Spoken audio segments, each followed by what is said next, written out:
We are ready. Okay. I'd like to call the meeting of the Board of the Madera County Arts Authority into session at 4:03 and welcome our audience and welcome our board members. Mr. Wheeland is not here today. He's on a trip, probably looking for arts centers in the southwestern part of the United States. He always sends pictures. So I don't know if he's going to be able to join us via Zoom or not. But anyway, but we'll Zoom forward. Are there any additions to the agenda items identified in preparation of the agenda that we need to take immediate action? There are no additions. Okay, thank you. Then let's rise for the Pledge of Allegiance. Ready? Salute. I pledge allegiance to the flag of the United States of America, and to the republic for which it stands, one nation under God, indivisible, with liberty and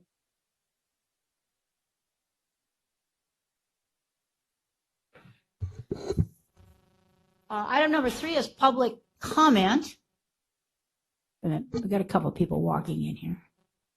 Public comment. Members of the public may address the board on any matter under the jurisdiction of the board, but not appearing on the agenda.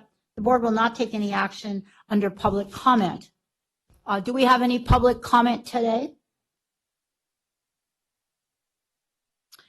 None online. Okay.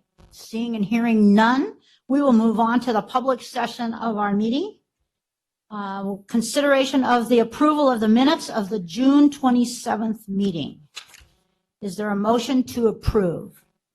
I'll move for approval. Second. Been a motion and a second. Any discussion from the audience? Board? Okay, all in favor? Aye. Opposed? Motion carries. Item 4B, I know the reason everyone's here. The treasurer's report. Mr. Poitras? Yes, thank you so much. This is a very exciting report. And first of all, we'd like to present the balance in our account.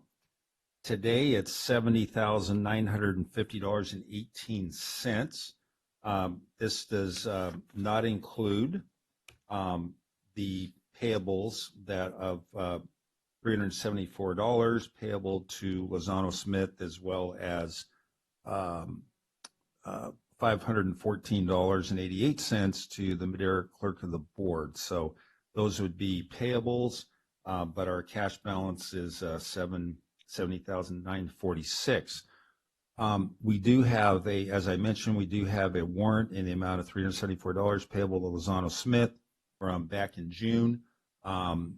I want to thank our council for calling off the bill collectors because they've been harassing me no, I'm teasing. They have not, but they've been very understanding. We also have again, the $514.88, and we owed to the county for services, and we do have an invoice showing the hours, very, very specific, and the hourly rate and the total bill. So are there any questions? If not, okay, go ahead. I have a comment. Yes. I just want to make sure everybody understands that the use of the clerk of the board, that was for 6 months. That wasn't just for 1 month. That's half a year. So probably it's going to cost us around $1,000 for the services of the clerk. Thank you very much. We need you. Actually, it'll go down because there's only one of me now. Oh, okay, great. Great. And then the other thing is we talked a little bit about whether we need to have legal services here for every meeting. Do you have any comment or thought about that? I serve at the pleasure of your board. And so with some, especially the smaller budgets like we see here, it really just depends on need and desire. And so my comments are, I'm happy to be here when you need me and happy to serve in any capacity. Okay. So perhaps we could look at, instead of expecting you to be here, maybe when we set up the agenda, we could do a phone call or something to see if there's anything that we need help with or that might arise. For example, I had one today about setting up a meeting that's both here and over at the library, that we could just do that with a phone call, if that would work. Yep, absolutely, that'll work. And then after a meeting, if a legal question comes up and you want the answer before the next meeting, after the meeting would be good. That way, Okay. not right before the next meeting that something big that the authority may be expecting. So yes, happy to do it in Okay. that manner as well. We would miss you. You've been for us you've been here for us. Where's she going? Nowhere. Oh, okay. What's the comfort level of the board about that? That's fine. Fine. We don't need her. all- Okay. Okay, good. So that was my questions. So we have the treasurer's report. We take those 3 items as one item. So is there a motion for approval? I move to approve. Is there a second? Second. Is there any comment from the audience? Any other discussion here? Okay, all in favor? Aye. Aye. Opposed? Okay, motion carries. Thank you very much. Item 4C, we have several reports today. We haven't met in a couple of months, but that doesn't mean we haven't been busy. And so we want to share with you some of the things that have been going on in a positive direction for our goal, which is to make downtown Madera a gathering place and have it be a place that people want to come to and have things to do, and where we can rebuild our downtown into a very exciting and dynamic place. So item number 1 is an update regarding the Clean California Grant Program on Highway 99 Freeway Mural Project. Jim Core will come up to the podium now, and he's been working on this with the city of Madera and the Caltrans group. So could you update us on that?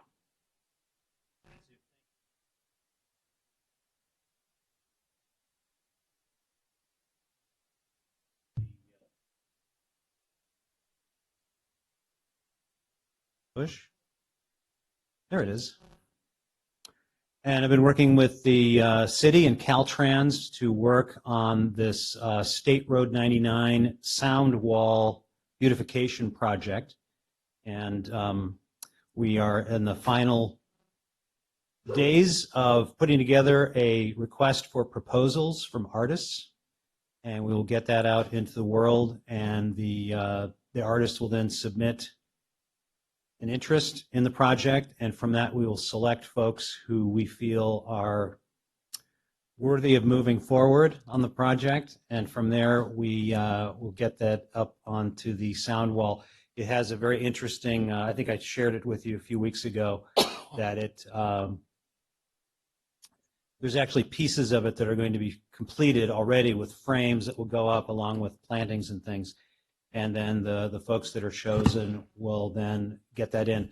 The deadline for that is to have it up on the sound wall on June 30th of this year. So we're anxious to get those artists who have an interest in the project to get their submissions and get things going. And it seems like it's moving along very nicely with representatives from the city and also from Caltrans and then from the Arts Council. Okay. Do you have questions? This mural is going to go right out. Where's the freeway? It's the, yeah, Right over here. Okay. yeah, it's It would the, be like right on the other side of where the new building is going in and the courthouse. There's that big long wall along there. And they want to have that be a mix of ivy and then our murals. The murals have to be approved by us, the And- city, Caltrans. that's right. There's, Everybody yeah, and their there's brother. a Yeah. myriad of hoops to jump through Yeah. regarding what can go up and what can't go up. The interesting part about it is that the pieces of art will get transferred onto vinyl, and then on that vinyl will get wrapped around a block, essentially, of hard foam, and then those pictures, once completed, will get latched into the framework that is already that will already be in place. So it'll be an interesting project. So it's not a typical painted mural like you may have seen in other communities, other places. So should be pretty cool. Excited about it. And then I believe that can be moved so we can replace that mural periodically. Yeah, I guess there's some discussion about, what happens when the vinyl product starts to fade, which is definitely possible in the beating sun and so forth. And those things can be traded out, and there's funding that's going to be a part of that project, keep things looking fresh and new. So yeah. Yeah. Spray on it or something? Yeah, 'Cause you know someone will- yeah. Those are all things that we've been talking about, and it seems like that vinyl product is pretty solid and can be cleaned. So Oh, good. that's a good part of it also. Caltrans has been helpful in this because they have projects along 99 and rest stops and things where they've used this kind of material, and they find out if it gets marked up, they have the material and equipment that they can clean it off.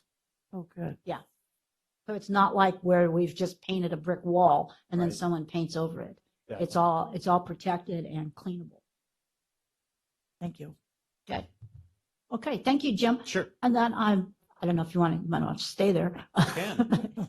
Also, the good news is that the Clean California Local Grant Program is going to do round 2 of funding. You might recall that last year, when round 1 came up, we tried to work with the city and get a downtown revitalization cleanup project by using the grant. Okay, we got overtaken because there were too many projects going on, so they did the cleanup of the river. Everybody's happy about that project instead of this one. But now that we're going into round 2, we have examples of other communities that have done exactly what we're trying to do with lighting, pathways, outdoor seating, things like that in our alley project. One of those cities is Corona. Another one is Dinuba. So there's some other projects that have already done this. The good news about it all is we can get a hold of their grants, which help us determine what the costs would be and the implications if we wanted to do something like that. I'm working with right now Ellen Bitter at the city, the engineer, about getting copies of some of those grants, and then I'll be talking to our city manager and then Joe over at Parks and Rec about whether we could put something together to possibly get an application from Madera in this round. That would be pretty exciting if we can get the kind of money that would really take to do everything down there in the alleyway. So what do you guys think about that? Yeah, Good. it's great news, yes. I see we have City Council member Gallegos here today. Thank you for coming. And if you have any comment, please come on up and make one. You all know that Ms. Gallegos was on the original member of the I remember that. 2A. Yeah. Mhm. So It was just like a year and a half ago. right, I know. And our interest hasn't waned. So Yeah. thank you for coming. So anyway, we'll be talking to the Downtown Association, the city manager, and Parks and Rec about what we might be able to put together in terms of that project this time around. I just wanted to add that I think when you have funding of that kind, it allows the possibility of making what I would describe as a big splash downtown rather Yeah. than small project here, small project. You can really do something that is impactful, big. Right. Yeah. And every time we talk about it, it seems to get positive response. Yeah. I'll be talking about that again in a few minutes over the dumpster project. So thank you. Thank you. Anything else on? Okay, so item number 2 is the Downtown Association Partnership Alleyway Project. And I've invited my new best friend, Brandon Gillis from Madera Unified School District to update us on this project. He's Be got a many lot of best projects. friends, Mr. Core. Thank you, everybody, for allowing me to provide a brief update about this exciting dumpster alley project. Needs a better name, I think, Dr. O'Kane. I know. So Dumpster Road. an ongoing project that was first brought to Madera Unified last year in the spring, I believe. And there have been ongoing conversations to develop this idea. But in the alleyway between B Street and E Street, that is just south of Yosemite Avenue, kind of behind TJ's Tacos and Layton's Jewelers and Serrano's Furniture. And then on the E Street side, there's a big shaded parking lot, lots of great trees. Right in the middle, there's that train mural behind Layton's. And then down the way, the next block gets a little bit more of a stretch. But the project is for elementary school students to paint those dumpsters in a way that starts this art alleyway or continues it, because I guess Mr. Miller has a couple of murals on his building already. So the week of August 22nd, representatives of the school district and the county and city and Dr. O'Kane went door to door to meet business owners and ask their permission. This was at the direction of Mid-Valley Disposal to get their permission to paint their dumpsters. We got overwhelmingly a very positive response.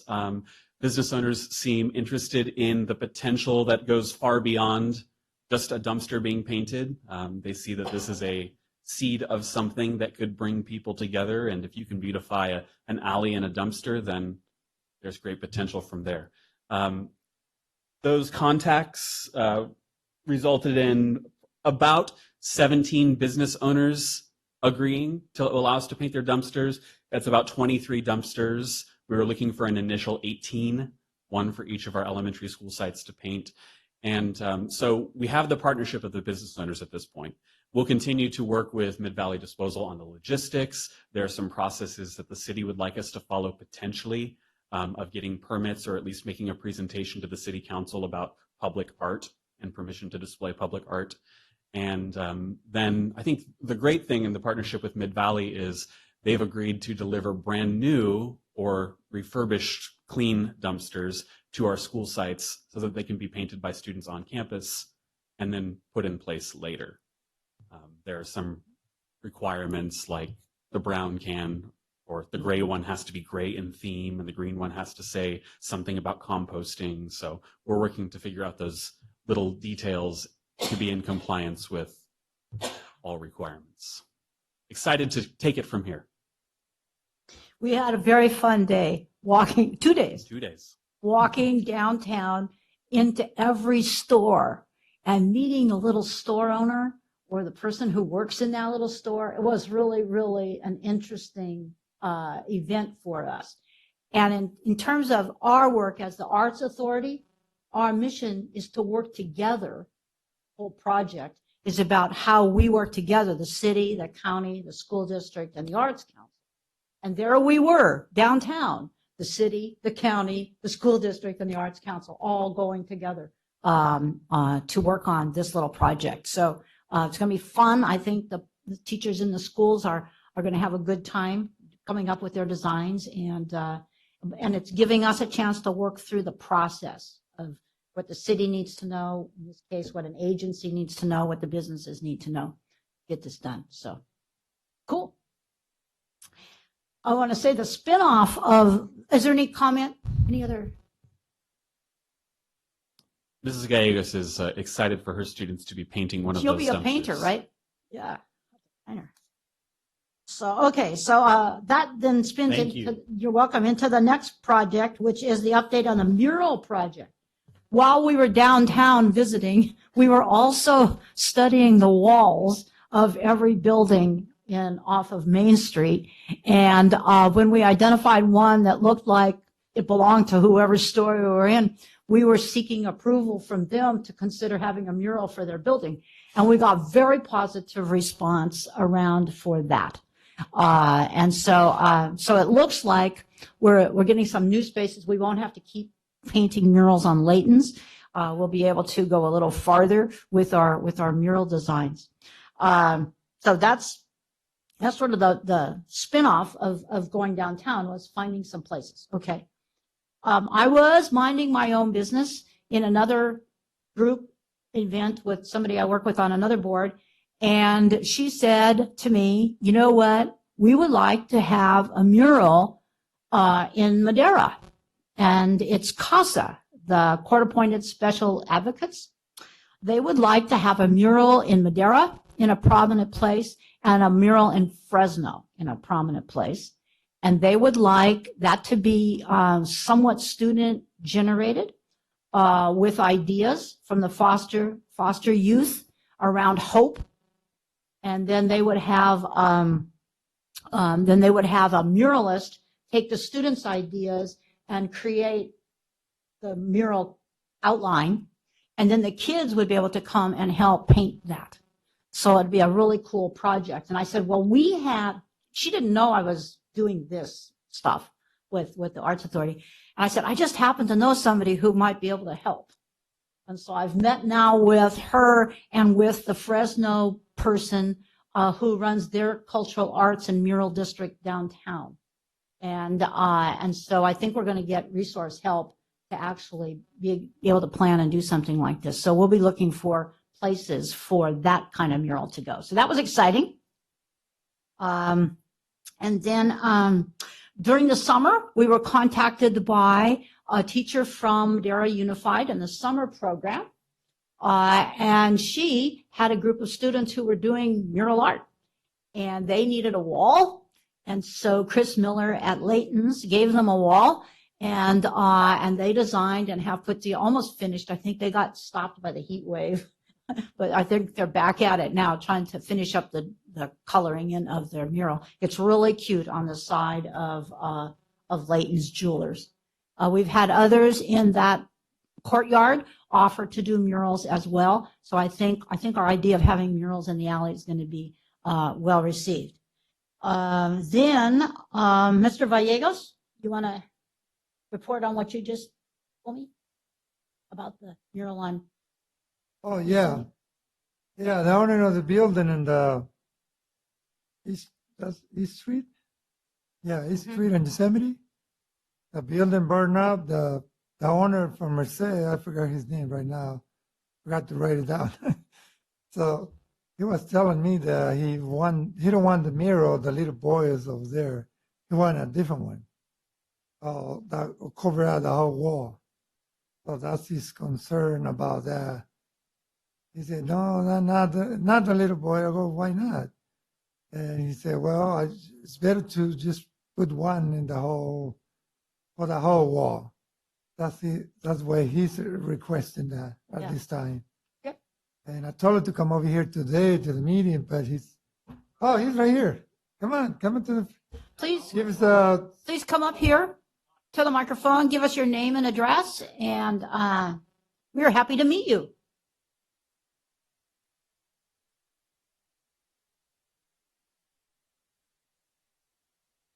Usually pretty loud myself. And Oh, excuse me, Lex Bufford? Bufford, Okay, I know your father. right, I knew Ben. your father, yes. Then the teacher. Right. The thing about the murals are, and you've always got to remember this whenever you're doing murals, is when you put them on the wall, they're going to be there for quite a long time, or they can be there for a long time. So there's prep work to be done. If they don't do the proper prep work, you get peeling, you get discoloration, and that's what's happening on the building over here. When his name was Mario Superhuerta, did the mural, and he's done about 80 different murals around. And what he does is he jumps on some kind of a event that's happened, and he runs out and he puts it on the wall, and then he calls the news media in, and he does it at night. And I don't know if any of you saw that going up, but there was like 200 people over there watching, and there was 800 people on the live feed. Now, truthfully, I never gave him permission to put the mural on my wall. It was just kind of a spontaneous thing, and I think Don Tony, who runs the business in one of the stores that we leased to, told him it was okay. I had already said no because of the fact that I knew that the wall wasn't in the best shape, and we were planning to repaint it anyway. Now, the problem with that mural is like I said, the other day it cost me $500 for him to come by and touch it up a little bit. and he still didn't coat it. And if you go over there now, you'll notice that there's paint starting to peel off again, and it just doesn't really look good. And then the second thing about that was I've had quite a few ladies, some of them have come up to me and say, hey, we were at the parade, and the little kids say, what's that little boy up on the wall for? Well, they don't want to have to tell them, hey, the poor little kid was beat to death by his parents and then took out and burned on a pile. It's not, anything against the little boy, but it's the fact that, maybe that's not, and it's the most prominent mural in Madera. Maybe that's not what we want to show right there. Maybe we could incorporate him somewhere else, just maybe not so big and right out in our face, like that. So that's the thing I was coming to. And I noticed you said to some of the students, what I was hoping to do, and I had talked to Rochelle Noblet and Mona Rodriguez, I'm on the Madera Downtown Association. And we were doing the murals in the alleyways project. When they build a new building on that city property where the old Mace Hotel was, that alley will be a good alley to have, I think, like lights, some lighting, and maybe a walkway incorporated in it. Because what you have is you have all those people coming out of that parking lot, and they're trying to get to Yosemite, and they're going down that little alley, and it's kind of dangerous, to tell you the truth. They could get run over. So I know there's a project going with the Downtown Association for alleys, and the Caltrans was one of the ones that was talking about it too, how we could spruce up the alleys and make them usable with art, some lighting. Lighting would be good there too, along the wall. So I've said, well, we will let you use our wall for a nice mural, but I need some input on it. And then the second part is, I don't know how a lot of people are going to taking that mural off, but even Huerta, even Super Mario Huerta, we had planned that to be a temporary mural, maybe a year. That's been over 2 years now. The people have been convicted, maybe it's time to downsize it and do something positive. And what I hope to do was maybe let some of the people involved in the Madera method go to some of the kids, maybe do a historical mural along that wall, because that wall's huge. I think it's 100 feet long, and there's probably about 80 feet that you could use as a mural. You could start out with maybe the Native Americans and then go to the 49ers, maybe the Chinese, maybe run it, all the way down to now or something like that, if that's what they wanted to do. But that's why I asked Mr. Villafaro that to help me out with that, because I don't want to just do it on my own. And the same time, though, is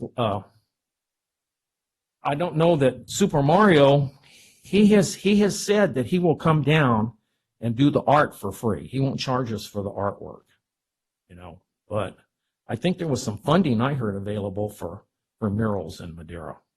So that's why I'm here. Okay. While you're here, first of all, there's Jim Corback there. Hi, Jim. Before you leave, would you make sure he's got the name of that muralist? Sure. Okay. Because he helps us coordinate our muralists. He's kind of controversial, but at the same time, like I said, I think he's done about 80 murals in the valley. So he's probably the best known muralist in the valley. So it's kind of like, what do you call it, kind of art that he does. It's not a graffiti art, but it's similar, Right. But people like the mural. Well, thank you. Thank you very much for coming. Do you have comments or questions? Here. I have just a technical question. If the city builds on that corner, Which I think they're they're gonna, going to. Okay. yeah. Is there going to be a space there between your building and where their building is? I'm asking that because are we looking at a mural that's short term, or is it going to be closed up when the new building is built? See, that's a lot of the questions that kind of need to be answered, And like I say, we were willing to put lights along there. And, if you remember the old Bramers building, you were stuck between my building and the Bramers building. There was nowhere to run if you were in that alleyway. And there's a lot of people coming, and that's the city's parking lot right behind our building. So there was, it's right behind the lawyer's office. And he owns actually the little parking lot Oh, right Morton. behind me, but the big city parking lot is right on the other side. So that's one of the things. And we had a lot of problems with that alley for a long, long time. And part of it was because of the homeless people using those little niches that the church had in there. And they were always using, that was just an open sewer. And that's for 10 years. I can remember that. We've always had problems with that. One of the problems going on right now is and I know Madera owns it, and that's the transportation, the old transportation building there. They have a little garbage. It's made of a brick, and it's enclosed for the garbage cans back there for the Dipsy dumpster. And that's another thing. Those homeless people live in that thing, So I always have a lot of complaints about that. And they're in and out and in and out and in and out. If you ever go over there and watch them, they're in and out and in and out of that thing. That needs to be tore down if that's the city, because they don't use it. Like I said, it's just a convenient place for the homeless to either sleep in it or use it as a toilet, one or the other. So I think that's a city kind of thing that needs to be addressed too. Maybe we can clean it all up at once, And the new building, when they do build, I think the city is attaching a lot of, how would you see it? I'm tongue-tied right now. They want someone to build at least 2 stories, and they're hoping that there'll be 3, maybe lofts above, and maybe on ground level, maybe there will be like shops and stuff like that, commercial. So it's going to be an important project. And in the long term, that alley's going to be there forever. So I'm hoping we can put a really good mural on it that will reflect Madera in a positive manner. Great. Thank you. Okay, thank you. Thank you. Okay, any other comments about murals? We got a lot going on. Okay, and then item number 4D, ultimately, we're looking to build enough need and interest for a theater downtown Madera. And so I'm going to ask Jim and Brandon to come back and give us, one or both of you, to come back and give us a little update on the summer theater project and where we might be going with community theater now in the future. All you, sir. Hi, Brandon. It's very sweet. A couple Fridays ago, we at the Arts Council, we had our, I guess what's becoming our annual gala, and it was great seeing 100 plus people out at the Delano's place for a fundraising event, and it reminded me of how much support we really do have in this community for the arts. And it's interesting because about a year ago, we at the Arts Council said in a meeting, wouldn't it be cool if we added theater and performing arts to the offerings that we have at the Arts Council, which includes typically fine art, some dance. And so a year later, by gosh, we have after-school program. We have artists in the school for theater. We have Ginger Latimer doing theater arts classes at the Circle Gallery in our classroom space. And then we also ended up doing the Madera Theater Project, which is what I would describe as a sort of community theater, although it's not necessarily officially that yet. But the Madera Unified School District and the Arts Council got together when we created this thing, and I have a background in theater. And when we were putting it together, they said, in the meetings, we said, somebody said, let's do 3 shows this summer. I said, 3? Let's just do 1. Let's just do 1. But by golly, we forged ahead. We did 3 shows. We did a big musical on Disney's Beauty and the Beast. We did a smaller production called Harvest Moon. And then we ended with a spectacular production of Arthur Miller's All My Sons, which was quite good. If you haven't heard of it, it's the same author who wrote The Crucible and Death of a Salesman. And it's a heavy-hitting drama that was beautifully performed and produced at the end of the summer season. So I bring that up to say that along with everything else that we're doing with the school district, that really, that was really a project where our 2 organizations came together and put something together that was pretty spectacular. So we have a great relationship at the Arts Council with the Madera Unified School District, and we put the teachers into the schools. We help with the after school program. Dave Opfergelt is our arts education coordinator, who's just been doing a spectacular job of expanding that program since I've been involved with the organization for the last 2.5 years. So grateful for our partnership. And did you want to add something on, sir? Oh, yes, thank you. That's why he's here. So yeah, so we're forging ahead with season 2 of the Madera Theater Project, and we're in the process of really examining what it is that we want the organization to be over the next 3 or 4 years. Because as it stands now, it's not really a community theater, and sort of the end game is for it to become its own freestanding entity as a 501c3 with its own artistic director and leadership and board members and so forth and so on. So we're in the process of examining what that looks like with myself and Brandon and Ginger Latimer as sort of the threesome. But we're looking to expand that with a what are we calling them now?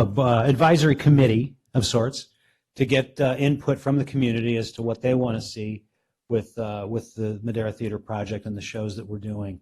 So we're in the early stages of looking at that. We're spending this month getting some of that infrastructure in place, and then looking forward to then making season choices and seeing what we want to accomplish again for this coming summer. Thanks, Brandon. That's so kind. Other questions? Okay, well, thank you. Thank you. Thank you. It was great. Thank you. Exciting know- times. We spent a lot of time and effort a couple of years ago envisioning a lot for downtown Madera in a cultural arts center with a theater. And then we had the reality check when we invited in our consultant to say, where do you start to do this? And he said, well, you don't start by building a theater. You start by building interest and community involvement. So that's what we're doing, okay? And we have some pretty exciting news in item 4E, which is a place we might be able to start with the building part of our efforts. And so Chuck Wheeland, who couldn't be here today, sent out a video of what's happening with libraries. And I would like to have us take a minute and 5 minutes and look at that as kind of a frame for what we could talk about in terms of the next step to start building our center downtown. Okay. So if we can find that, cue that up. This was on a CBS Sunday Morning episode about a month or two ago.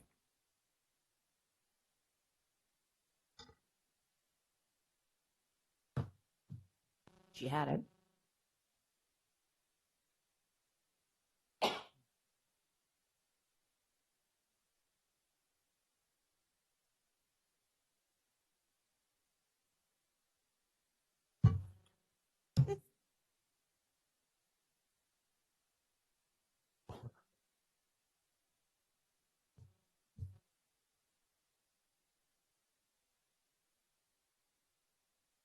I think everyone sitting in this room is patient with what it takes to get something rolling now in this environment. There we go.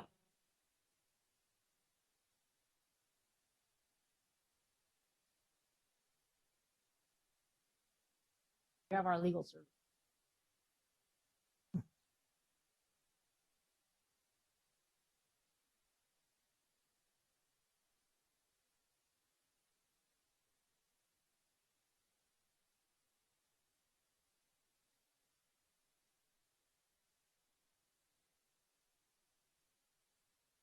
You were in theater. You ready? Me and you, we can do it. We can. Oh, I thought it was Seinfeld. We were going to spin it. No. But we don't have sound. I know. We had sound earlier.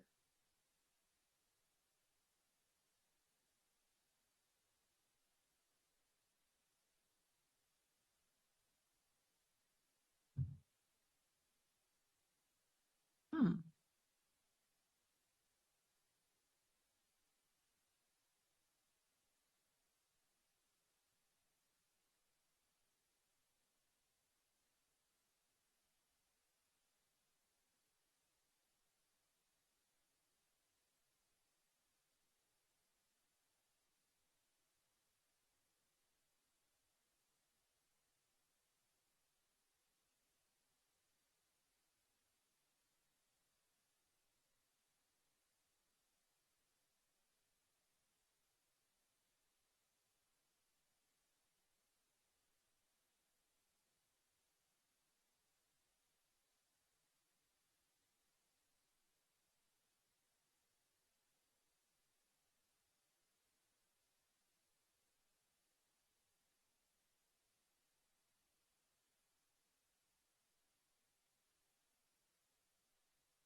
Seinfeld, you still haven't returned that library book you borrowed in 1971.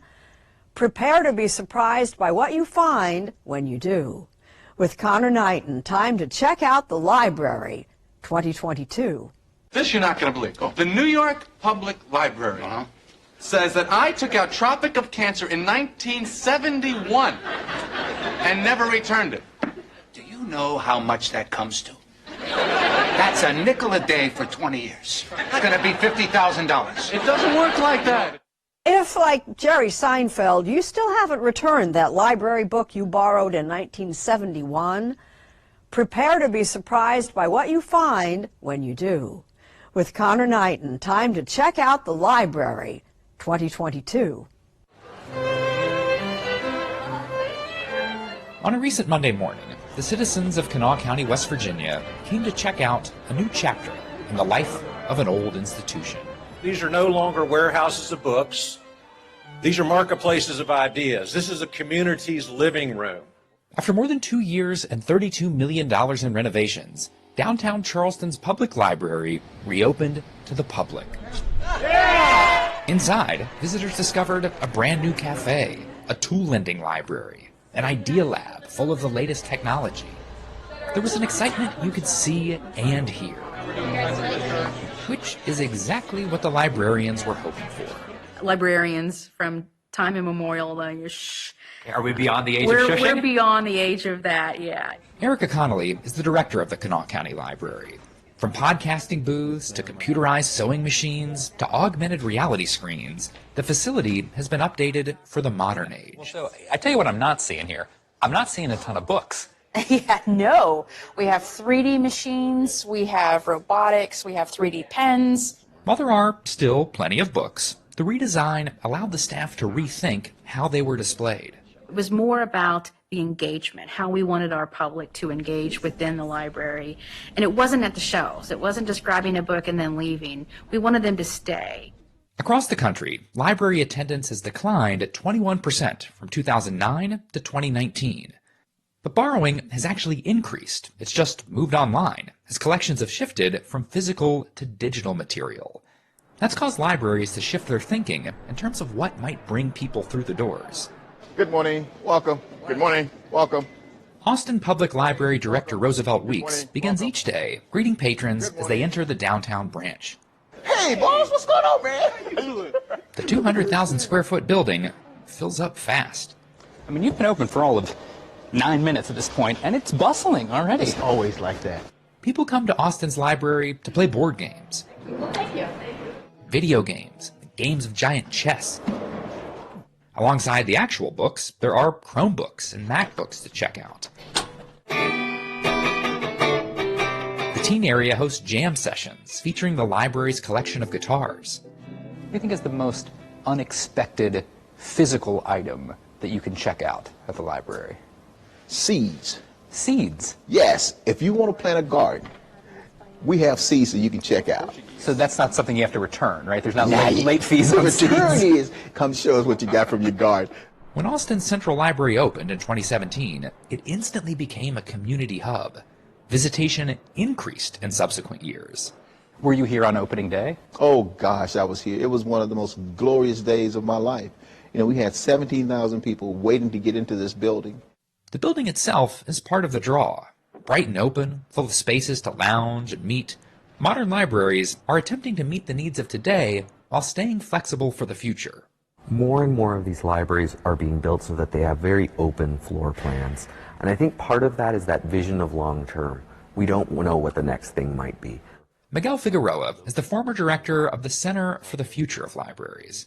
It's really easy to think about the future as exclusively technological, and I think a lot of libraries are keeping pace with that. At the same time, I think we're starting to see that there's a really great future for these institutions as place. The value of having an open public place in your city, in your neighborhood. In 2009, the city of San Francisco became the first in the country to hire a full-time social worker for its main library. Dozens of cities across the country have followed suit. A lot of the social safety nets have been underfunded or removed. And unfortunately, that often means that there's a crunch on other public institutions like public libraries. They are very trusted institutions, and people feel welcome within them. People like Andrew Constantino, who, for a time, was a daily visitor to the downtown Seattle library. The library is like your grandmother's house. If you're homeless or living in poverty, that's exactly what it's like. When you are allowed to be at the library, whereas, if you're homeless, you're not allowed to be many places. Years ago, Constantino was living on the Seattle streets and in shelters. The library was his refuge, a place to get out of the rain and get back on his feet. You mentioned the importance of feeling welcome here. What was it like to not feel welcome elsewhere? Oh, it sucks. It's like everywhere in our society, you have to buy access. If I want to use your bathroom, I have to buy a soda pop. Public libraries are public, a place where everyone can come together.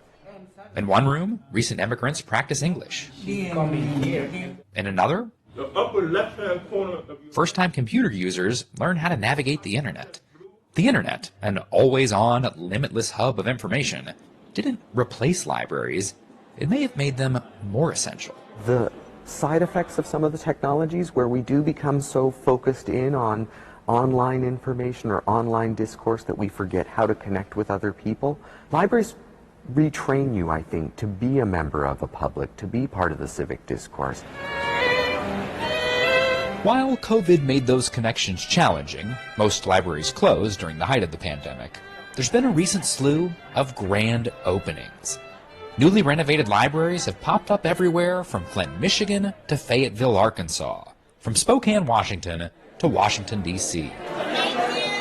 I really think that far from any idea that some people might have that the library is somehow obsolescent, or irrelevant, it's actually the opposite. I think that our society as a whole needs more institutions and public areas that are like the library. It's much more a model for how we should treat other people than just an artifact of the past. This year, Prime members get holiday Thank you. deals before anyone else, which means I think the people in Madera Unified can attest to the fact that the libraries in the school district have changed, at least at the high school.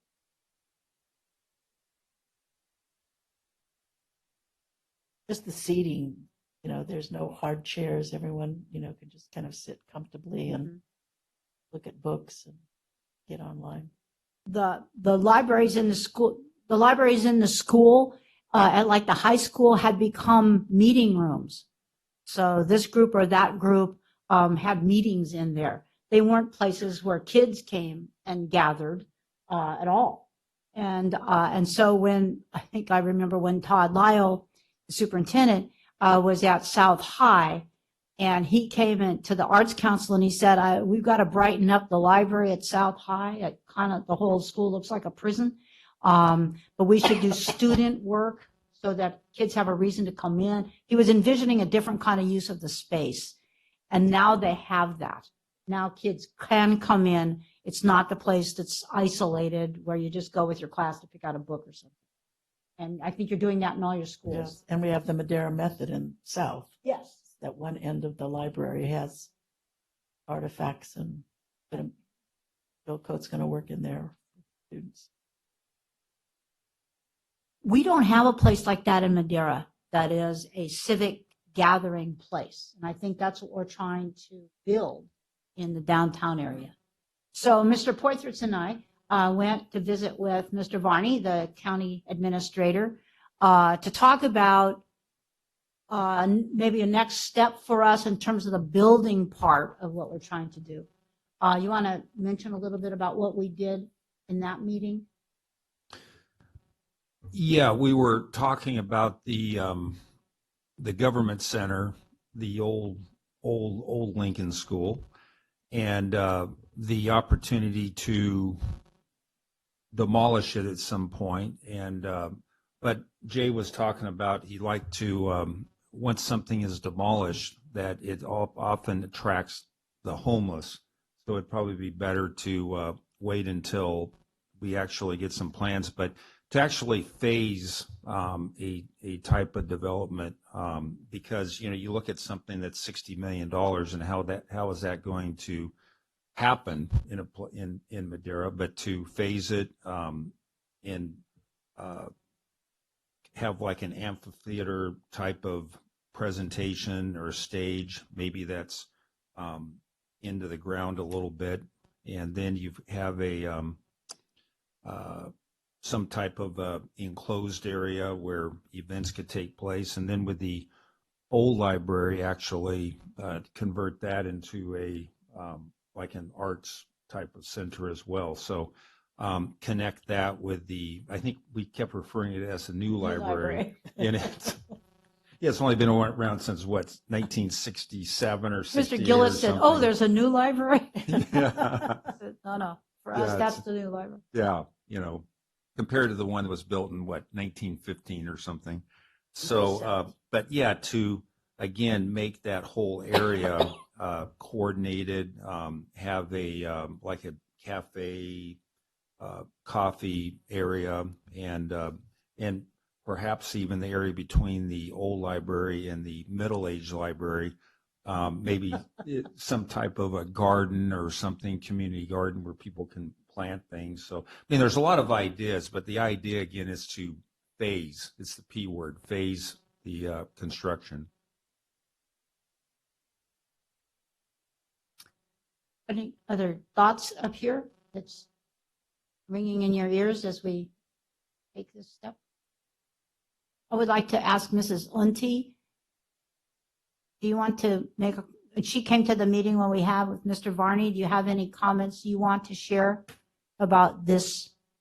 Mrs. Unti has been involved in the process from the very beginning, where we have done designs, visioning, all that kind of thing.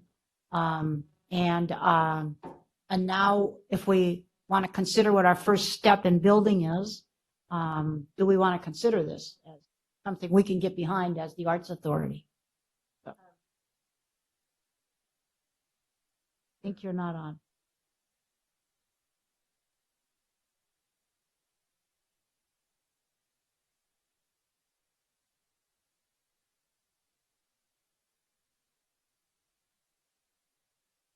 What we were talking about was the project as a whole, but not attempting to do the biggest part first. So the whole process would be done in phases. And the reason for showing you the video about the libraries is that in new libraries, they're taking a new look, a bigger outlook as to what a library should provide. And we have the opportunity here in Madera, perhaps, to connect either physically or at least in function, both the midterm library and the old library into one. So perhaps using the old library as an extension of the new library, but in it offering these different types of things, whether they be arts related or something else. And since it would work so well with the overall plan for the development of a cultural arts center, to do that, then it would be a matter of not rebuilding, but rejuvenating, taking care of what needs to be done in the old library to make it usable, and then finding the right people, the right group to sit there to then lead some of the projects that go into it, and in working with the current librarian, who is apparently very excited about doing this kind of thing. So, it seemed like a real reasonable way to go about doing it. And once you build that, if that becomes a home for your cultural arts, perhaps the Arts Council, if they're to be the group that's going to be working there to do it, and then developing the arts programs and then carrying them on further from there. But the general idea was looking at it was something new ideas, new thoughts about what a library can be, tying in the library with what is being done, we want to do with the Cultural Arts Center. So again, you're tying public and private together to create a partnership that allows you to present more different types of arts programming and programs for the community. That was my take, and I think that's what Mr. Wieland had also in mind when he saw this. This is a little bit off of it, and I didn't get here early enough. Didn't have the car, so I couldn't get here. But I told Julie, I called her yesterday and said, did you read the Fresno Bee this morning? Did you see Merrick Warsawski's article in the Bee? And she said, yes, I did. He wrote about this $10.5 million that City of Fresno now has to develop cultural arts programs. And then he goes on to explain, how they got their money that's taxed, so on and so forth. Okay, that money is there. But the fact is that Fresno has done nothing compared with what we've done already. They have to go back and start from ground zero to start building the different things that are going to lead into their being able to use that money and develop things.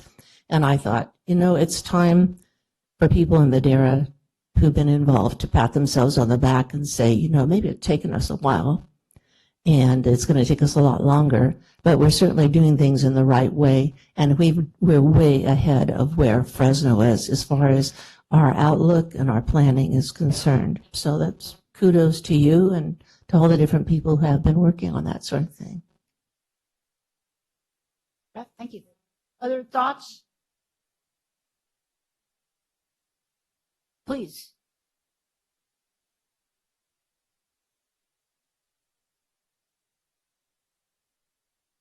The Madera Downtown Association has put quite a bit of time, and we've had a lot of different people come over and brief us. And my understanding was that the Cultural Arts Center, they were talking about 20 million plus, maybe 25 million. I think that was the price tag. More than that. It's gone up. It's gone up from, I know it probably goes up every year. Right.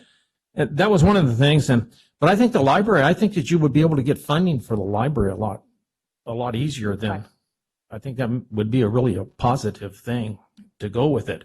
And I knew that one of the things we had talked about was there was I don't know his name, but the architect from Clovis who did Clovis, the old downtown and all, he said that with the new cultural center and the use of the old library and of course the new park, the updates of the new park, he said it would be easy to tie in downtown with it.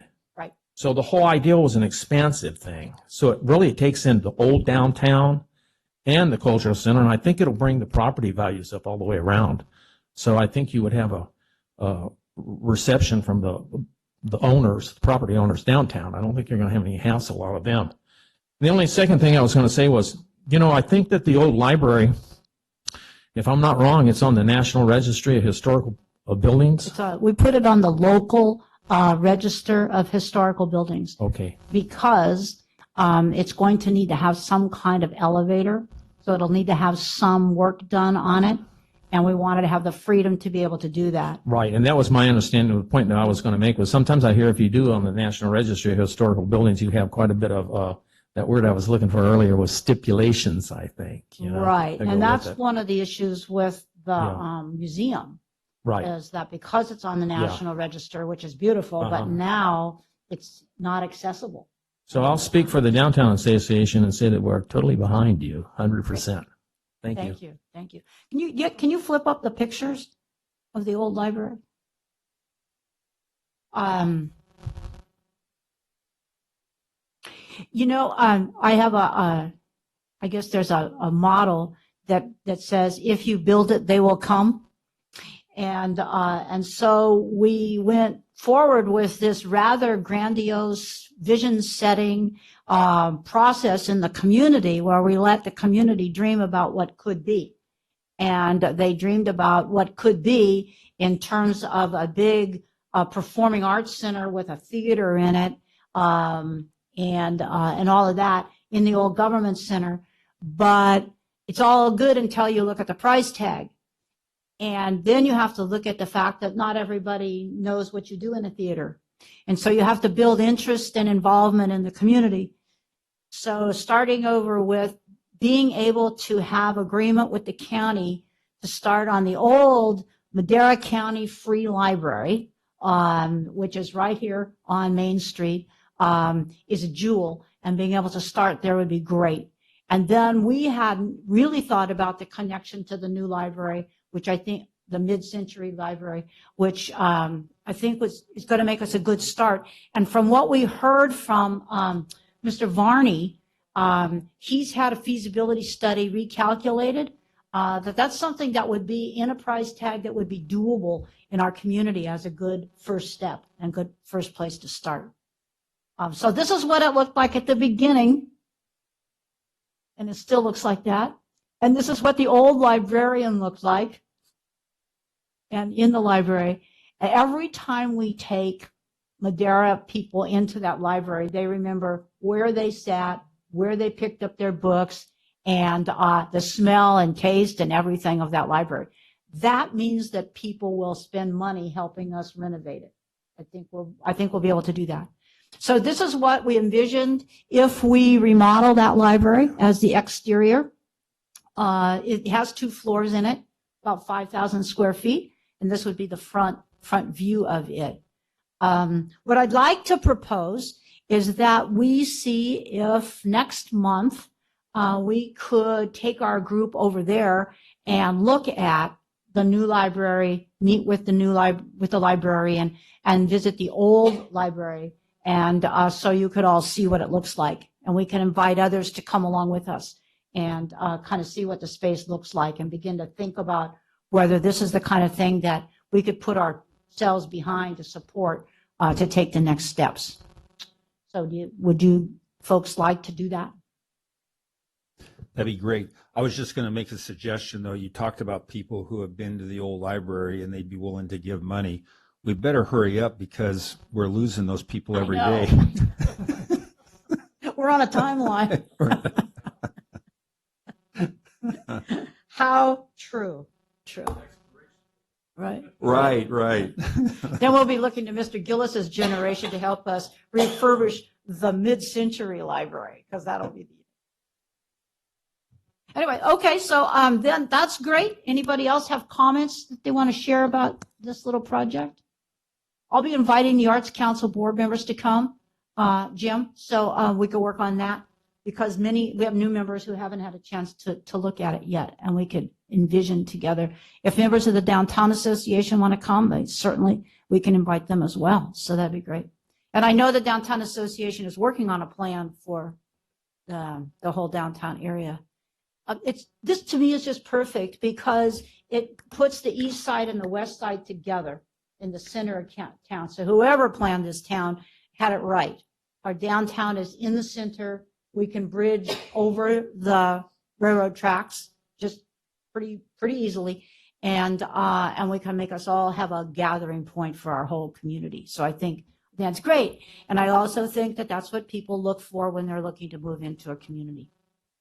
So I think we're on the right track. I'm pretty excited. All we need is money. Oh, and we need the county and the city.